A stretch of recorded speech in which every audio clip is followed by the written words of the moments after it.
Hello and welcome back to my channel. I am Christy Vann with Fantastic Finances, and on this channel I teach velocity banking. Now, I talk about the line of credit all of the time when we're talking about leveraging the bank. But today we're going to be talking about how to maybe leverage your own bank. Does that even make sense? Oh, wow, guys, when I learned about the infinite banking concept, not just, a really great place to store your money, but when you need that money, what does it look like when we take that loan from ourselves? I talk about not taking loans. And when I learned this one thing about using the infinite banking concept, and I learned that we're actually using our own line, I got super excited, and Chris Noggle is the one who helped me to understand that. Chris, I am so excited about what you're going to talk to us about today. Welcome back. Hey, thanks for having me. And this is a really cool topic, one that I probably haven't talked about it enough, but you kind of had this idea. You're like, so it's a lot like a line of credit. And she's like, or you said, most of my clients understand a line of credit, but they have a hard time understanding the infinite banking concept. So all we're going to do is we're just going to explain the similarities, but the differences and why it's so much better. All right, let's do it. All right, so let me just start with some basics. I mean, everybody understands a line of credit. If you own a house, and Christy, I just heard a really unique statistic that I'd be, mad at myself if I didn't bring it up. I was at a convention out in Puerto Rico, and the chief investment officer said, he's going through the things and he's showing the status of the economy and what's going on. He says, debts are at all-time highs. It's the highest level of debt per household in the U.S. I'm like, yeah, I know, it's terrible. Then he goes into another slide and shows delinquencies and shows the spike on delinquencies on debts. I'm like, bad scenario. But then he says this, and it threw me. He said, however, he said, that right now the debt to asset ratio is the lowest in U.S. history. So let me just explain that. Like what he's saying is, remember he said, we're at the highest levels of debt we've ever been. Delinquencies are at the highest. But he said the debt to asset level, so people's household assets are at the highest level as well. And it made perfect sense to me. So what he was saying is that right now, people are house rich and cash poor. All the money is locked up in their homes, locked up in 401ks, but their home and their 401ks are rocking and rolling. I mean, the house is worth more than ever. The 401k is worth probably more than ever. So they feel good. So they got this sentiment that there's like a positive thing. But yet in daily life with inflation and the cost of groceries and everything else, it's like every month there's just not enough money in the account to do the things they want to do. It's like there's this huge parallel right now between assets and debt. And I think that's the best place to start is folks do have a unique opportunity right now with the equity in their house, or you could leverage your house. So let's just kind of write that up here. So the equity in your house is basically what we're talking about. So your house is appreciated in value. Maybe you bought it for 100 and today it's worth 200. So, you got $100,000 of equity sitting in the walls of your house. But that equity isn't paying your groceries. It's not making your car loan payment. It's not paying off those credit cards. It's just a feel-good thing. It's like, hey, my house is worth 200. I only paid 100. Woohoo! Don't get excited about that. It doesn't mean anything until you learn how to extract that. So this is lines of credit. So as we all know, if somebody has a house and they want to extract the equity portion of their house, the only way they can do that is a HELOC or a first lien HELOC. I'm not going to go into this, Christy, because you do such a great job of teaching this, but I think most people know that. In this case, if you had $100,000 in equity, a bank will typically give you about 80%, 70 to 80%. So let's just say you tapped into an equity or a home equity line of credit on your house. Great. How much right now are they charging in interest on home equity lines of credit? Like roughly? An average is 9.25. Wow, it's still that high. All right, so 9.25% it's going to cost you. I want all of you to remember 9.25%. That's an average. Even if it was 8%, wouldn't matter. So you want the equity from your house, you got to get a home equity line of credit. Now remember, this is a traditional bank that offers these. So when you borrow money from a bank in a line of credit or a HELOC, and I'm just talking HELOCs now, you have to make monthly payments to the bank. And you can do monthly interest-only payments, or you can do principal and interest payments to the bank. We all understand this, right? This is common knowledge. Now, let me go one step further. if you don't have a house, maybe you rent, no big deal. It's a very common thing, but you've done a really good job of keeping your credit high. So let's say you got a 700 plus credit score. Most folks with a good credit score and a W-2 wage or a good income can go out and they can just get themselves a normal line of credit and sometimes an unsecured line of credit, right? Christy, you see this all the time, don't you? Yes. The What's average the, is usually about 15,000. okay. So it's a good line. So $15,000 you can get unsecured from a bank as long as you got good credit and good. So there's, I'm not going to go into what the bank requires, but you got to be bankable. Now, what are they charging for these unsecured lines of credit? It can be 12 to 16%. Let's go to the low end, 12%. Ouch. So 12%. So now up here, we got a home equity line of credit. So we get your house that secures this line of credit. So therefore, the interest rate's lower. And then down here, you got nothing securing it except for your good faith and your credit score, and you're at 12%. But both of these require a monthly principal and interest or monthly interest payment. So if you're just making interest payments, you're never getting ahead, but at least you got the capital to use. So now we all understand that, right? I want to go into some mathematics, and then I want to show you a better way to do all this. You see, the best line of credit, it's not called a line of credit, but the best way to use capital is by changing where it goes. Now, before I get into that, I want to show you something. I got this really unique calculator that we did. So let me math is a very funny thing. Can you see this calculator okay on your screen? Yes. A lot of numbers here, but I'm going to keep it really simple. Math is a unique thing. In our video, in our 90-minute video, folks, we show an example of somebody earning 4% on a bank account or on any account, earning 4% and paying 6%. And in that video, I say, is it possible to earn more when earning 4 and paying 6? So can you pay 6% interest and earn 4%, but make more earning 4 when you're paying 6? Now, that seems stupid. Most people are like, that is idiotic. Chris, are you a fool? Of course you can't make more earning 4 when paying 6, but you can, and you will if you understand math. This is what we're going to do right here. So let's just use just a regular line of credit example, $15,000. You go out and you get a line of credit, 15,000 bucks. Now let's just pretend that you found yourself a bank that only charges interest one time a year. You only have to make an interest payment one time a year. Therefore, you've literally got 12 months of time where you could knock that principal down. What would that do? So let's just use an example where you start off with a loan, and I'm not going to do 12%. We're going to just do 5%, okay? You start off with a loan at 5%. If you never paid any principal payments throughout the course of those 12 months, you would have indeed paid 5% to the bank or whatever institution it went to. But what if all we did is we used $15,000, okay, in this magic account where we only have to pay interest one time a year. Now, I think some of you are realizing this is not a bank because none of you know a bank that only charges interest one time a year. At least I doubt any of you know a bank because I've never seen one. They charge interest every single month, and you got to make payments every single month.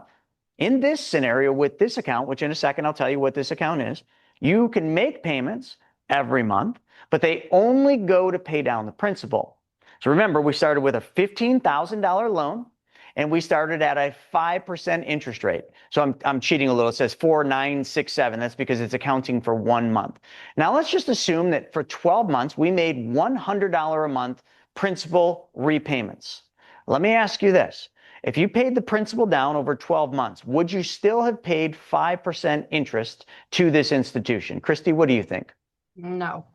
No. In a line of credit, a simple interest scenario, you would not. You would have, at the end of 12 months, actually, let me make sure I got the 12th month here. There we go. We'll highlight this one over. This is your 12th month. You would have paid 4.783%, which is less than 5. Okay, so now let's just go down.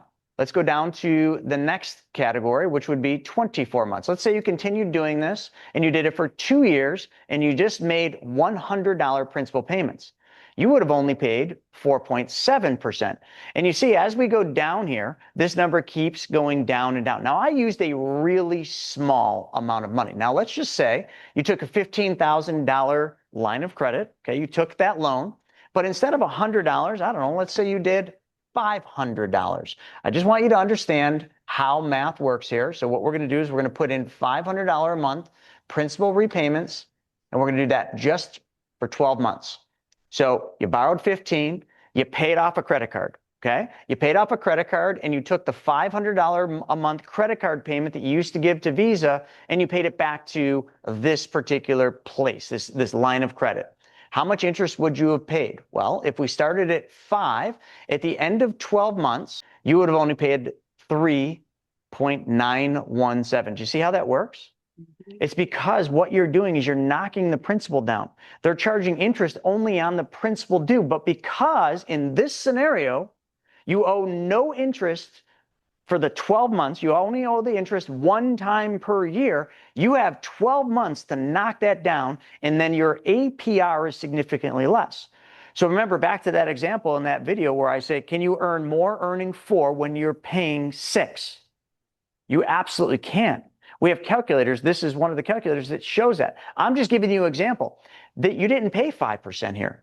You actually, in this example, paid 3.91%. Now, if I ask all of you, would you prefer to pay 5% to the bank, or would you rather give the bank 3.91? You'd all be thrilled to give the bank 3.91. Well, this is how you do it. You understand mathematics. Now, let me stop this. And now I want to go back and I want to show you something really special. So remember I said, you can't do that with a bank. I don't know a bank that does that. But what if you wanted to be your own bank?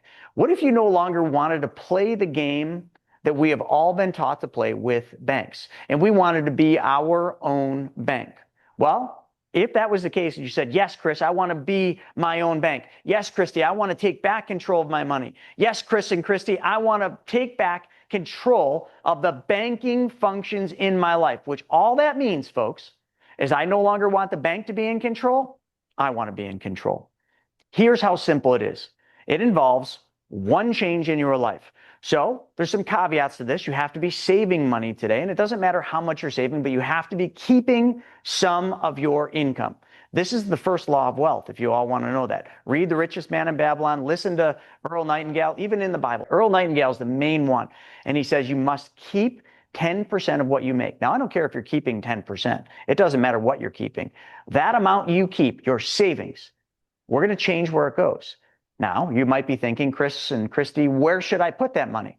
This is where it's going to get a little weird for just a second. We're going to put that money in a specially designed and engineered whole life insurance policy from a mutually owned life insurance company that pays dividends. I know that's a mouthful, and you're probably thinking we're even crazier. You're like, I thought they were crazy a second ago. Now I think they're really crazy. These folks just told me to change where my savings goes, and they're telling me to put it in a specially designed whole life policy? Precisely. But let me explain why.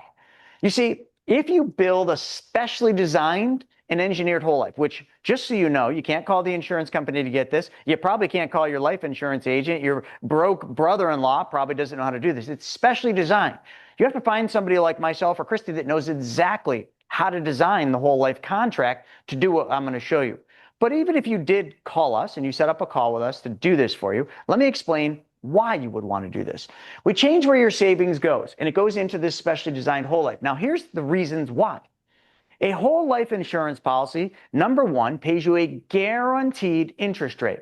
So most of the policies that we write pay 3% guaranteed. Some are a little bit more, some are a little less, but 3% is a nice number. How many of you would like to receive 3% guaranteed interest for the rest of your life on your safe money? I mean, everybody's raising their hand. The bank might give you 3% today, but as soon as Jerome and the Fed drops interest rates, you're not getting 3 anymore. Here, it's contractually guaranteed to never change. But wait, there's more. I know it sounds like a sales pitch there. I hate that, but it's funny. So it's not just the 3% guaranteed the insurance company's giving you. You also get a dividend. So instead of 3%, what if you earned 5 to 6%?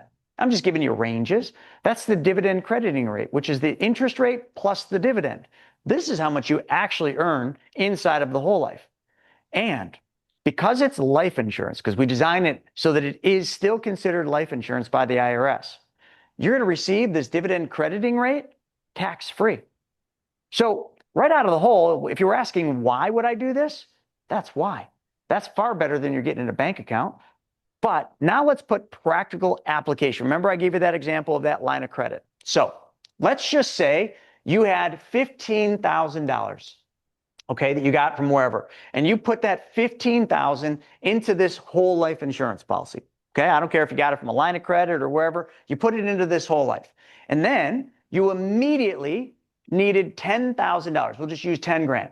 So you put the 15 in, and literally in the first 30 days, you wanted to pay off a credit card. So over here, we're going to make this opportunity. We're not going to make it a house. We're going to make it a credit card, because a lot of people, like I said, are in credit card debt, and most credit cards are 20+%. So let's just do some math here.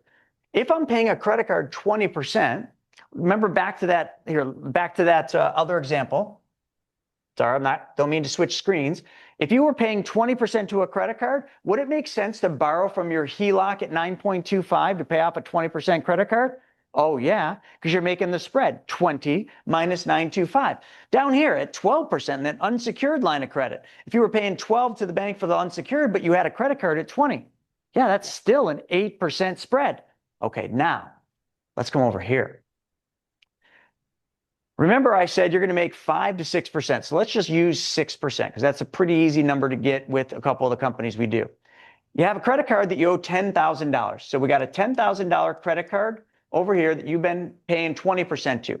What we're going to do is we're going to take $10,000 as a loan. I know this sounds crazy, but bear with me. You're going to borrow 10 grand from that specially designed whole life. Remember, the 10 grand, it's your money. You put 15 grand into this and you need 10 of it back immediately. So most people would be like, well, that's my money. Why would I take a loan for it? Well, here's why. If you take a loan from the insurance company, what the insurance company is doing is the insurance company is going into their general account, and they're going to give you 10 grand of their money from their general account. It's a ledger deduction. But then what they're going to do is they're going to come down here and they're going to look at your death benefit. Let's just pretend that you got a $300,000 death benefit. That's only good if you die. But while you're living, the insurance company, because you have $15,000 on deposit, the insurance company is happy to give you up to pretty close to the $15,000. In this case, we only need 10. So they're going to just lend you $10,000 of your $300,000 death benefit while you're living. They're going to use your 15 grand in cash value as collateral. So for the insurance company, this is a good deal. They're collateralizing the loan that they're giving you from your death benefit. But here's the awesome part. You get to borrow that 10 grand at 5 to 6%. Simple interest. Remember, I just showed you a simple interest calculator. As we make payments, that APR, it wouldn't be 5 or 6. Let's even round up. Let's say you're making payments at 5.5%. That's your simple interest. But you're earning 6. Remember, when you took the 10 grand out to pay off the credit card. So now the 10 grand came over here, and we paid off this credit card. That credit card's gone. We paid it off. Now that credit card, let's say every month you used to pay $100 a month to the credit card because it was 20% of 10 grand. Got that? Well, we just paid the credit card off because we've had 10 grand in our policy. We borrowed it at 5.5% to pay a 20% credit card. Now that's even better than that HELOC. That's even better than that line of credit because the interest rate's lower. Now it's 5.5 minus 20. But hold on, if you were all paying attention, you just caught on to something. It's not really 5.5 minus 20. The insurance company's still paying you 6% dividend crediting rate. They're charging you 5.5. Hypothetically, your numbers will vary, so little disclaimer, your numbers are going to change and be different than what I'm showing you. I'm just giving you the concept. So you're making money on your money. You're doing what a bank does. You're making a spread. And then you're using the money to make another spread. So you literally, in this concept, are making money twice on the same dollar. But let's sweeten this pot. I showed you a calculator, but you probably have already forgot about it because now you're like, whole life bad, now good. Whole life good now. Whole life good, used to be bad, now good. You're trying to articulate this whole thing. Now, let's go into the math. Remember, this credit card that you just paid off, you used to give them $100. So now we take the $100 you used to give the credit card and we recapture that $100. We just literally change the name on the check. It no longer says Visa, it says your name or the life insurance company's name. We put that $100 into the policy every month as a loan repayment. But every time you make a loan repayment to your policy, your bank, you have access to that. So every $100 you put into the policy per month. What it's doing is it's reducing that loan. So you're reducing the loan by $100 a month, every month, but you still get to use this 100. You didn't lose the 100. When you give $100 back to the home equity line of credit bank, that $100 is gone because it's probably just interest. When you give the $100 back to your policy only charges you interest one time a year. So you have 12 months to pay it down. Now let me go back, because now all this is going to come full circle, and we're going to wrap with that. Remember what we did here. Now we're going to do $100. Okay, we're going to do $100. There we go. Let's copy that. We're going to make $100 payments every month for 12 months. Okay, so total $100 monthly payment every month. And remember, what was the outcome? Well, we didn't pay 5% interest or 5.5. We actually paid less because we repaid principal in those 12 months. And that interest is only due one time a year. So we got 12 months of paying principal down in this scenario, where you don't have that option when you use a HELOC. You don't have that option when you use a line of credit. But when you become your own bank, you change where your savings goes first, and you apply this process that I just showed you. The same thing you're doing today. You're just writing checks to the wrong bank. You should be writing checks to the bank with your name on it. And I just showed you the basic fundamentals of how that works. The one thing that I noticed that would really bring all of this into perspective is that $10,000 that you borrowed to pay off that credit card at 20%. People are paying $400, $500, and $600 per month on those credit cards. So how much quicker are they going to pay back that $10,000 they originally borrowed? So your numbers, as awesome as they were, explode when you realize what people are really paying for credit card payments every month. It's crazy. I did this intentionally, and I want to now show you, because I knew that. Now, I kind of tricked your audience a little by showing $100 a month, but you just confirmed it without this being planned, that they're actually more like, for a $10,000 credit card, it's more like $500. Yes. So let's just run the math. So remember, you saw the impact of making the $100, which wasn't anything too great. But now let's say we got a loan of 10 grand. And we're paying $500 a month, the exact same amount you were given to the credit card. You started with a 5% interest rate. So how much are you paying to the insurance company after 12 months? 3.375. You see how fast the velocity of money works when you apply it here? This is just math, folks. This is no hocus pocus. Mathematics are amazing when you apply them in your benefit. And there it is. 5 down to 3.37 in 12 months. Isn't that crazy? I swear, I love to watch the math work, because it's not magic. It is math. And when you show people, in second, third, fourth grade math, what their money can be doing, I think that's what, the mind-boggling explosion happens, is because now you're showing realistically what's happening with people's money. And that's all people want to know, is how can I use my money in the best way possible? Again, infinite banking has become my favorite concept, because it is so life-changing with your money, and how you can use your money, and how you can use a line of credit to fund these policies, to use that money to now pay off your debt, then pay yourself back, and pay your line of credit. I mean, it's just so exciting to realize there's more than one way to do financing than through that bank loan that they've told us about our entire lives. So we have been literally, brainwashed. That's a big term, but you've really come accustomed to how the bank works, and the tools they wanted to teach you how to use, and that's payments. And the coolest thing about what we just did, that didn't involve anyone working longer, didn't involve them working harder, and didn't involve them taking any risk. It was just changing who the money gets paid to, and controlling the velocity of the interest actually given up. Yeah. And that's, it's been a big thing I've been talking about this year in my videos, is we have gurus out there calling people stupid.